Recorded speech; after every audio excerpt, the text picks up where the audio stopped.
Nós estamos aqui em frente à penitenciária de Formiga, onde está ocorrendo um movimento de familiares de presidiários.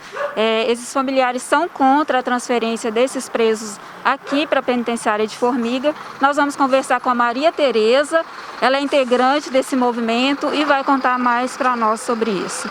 Maria Tereza, qual que é a associação que está promovendo esse movimento e qual que é o objetivo de vocês?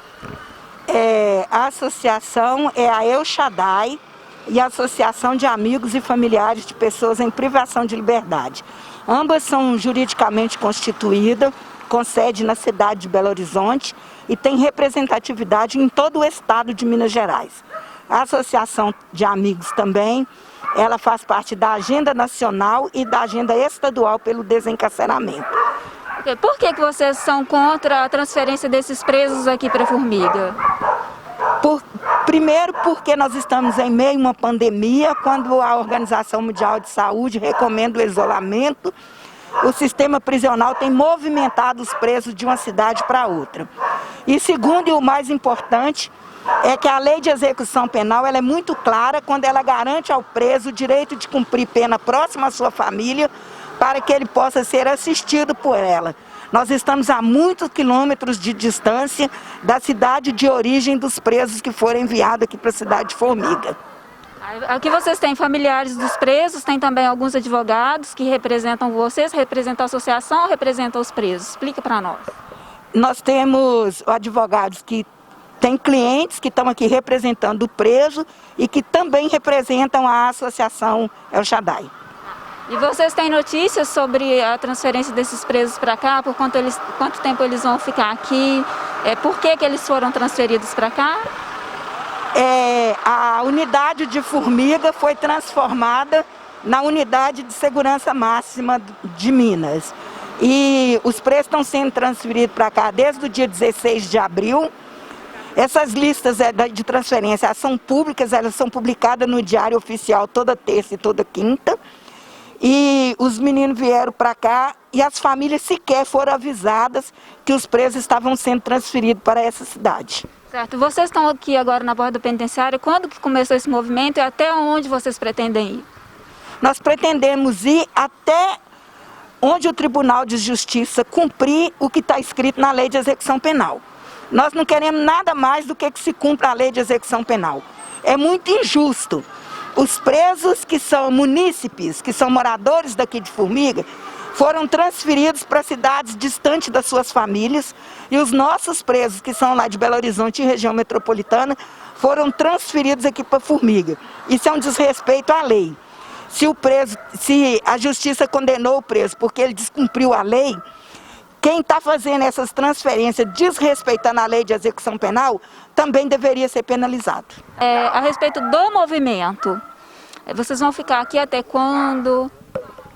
O movimento Minas Sem Tortura, nós vamos ficar aqui porque à tarde tem uma reunião na prefeitura que a cidade de Formiga, os moradores acham que nós não somos bem-vindas e nós também não queremos ser bem-vindas aqui. Nós queremos permanecer na nossa cidade, queremos nossos presos na nossa cidade.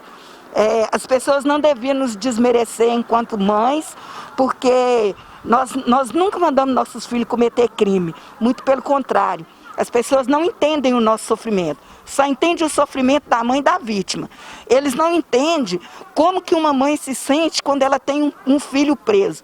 E nós somos muito desmerecidas na página do Facebook e isso nos deu muito mais força para lutar pelo retorno dos nossos filhos na região metropolitana de Belo Horizonte. Olá, eu vou conversar agora com a Júlia Afonso. Ela é advogada de alguns dos presidiários que foram transferidos aqui para a Penitenciária Regional de Formiga. E ela vai esclarecer para nós a respeito da questão jurídica envolvendo essa transferência dos presidiários.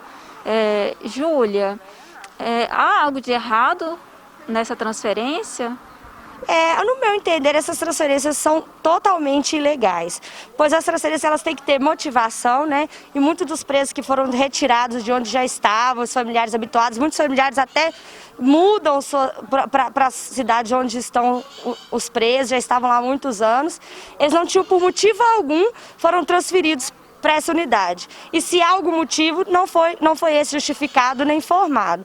Além disso, estamos num momento de excepcionalidade, estamos num momento de pandemia, no momento que qualquer circulação fará com que o vírus entre com mais facilidade e se alastre com mais facilidade dentro do sistema prisional, que é um sistema extremamente precário, onde há falta de iluminação, onde há muita umidade, onde há aglomeração, e isso é de conhecimento de todos, ou seja, o ambiente mais propenso para alastrar esse vírus que tá perturbando a nossa sociedade. Eles não entendem que eles circulando esse vírus e contaminando os presidiários, eles estão prejudicando até a sociedade, porque existem agentes que trabalham nos presídios e que vão para casa todos os dias.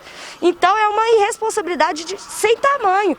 Inclusive, pessoalmente, tem cliente que saiu da unidade de Formiga após terem detectados os positivados de Covid-19 no pavilhão em que ele estava e foi transferido para Francisco Sá, uma unidade que até então estava saudável, sem nenhum suspeito. Isso é extremamente absurdo, uma falta de responsabilidade desse tamanho. Então, Júlia, vocês estão usando como justificativa para retornar esses presos para os presídios de origem a questão da saúde, da pandemia? Não. Primeiramente, a questão do retorno se dá pelo direito do preso de aproximação familiar, né?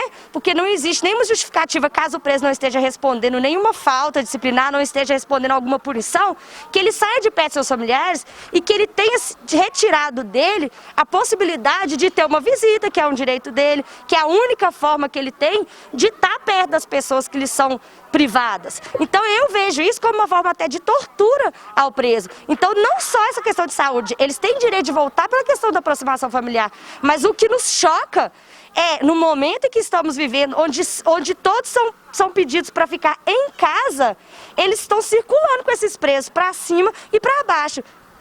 E como advogada, quais procedimentos que você já tomou para retornar esses presos para os seus presídios de origem?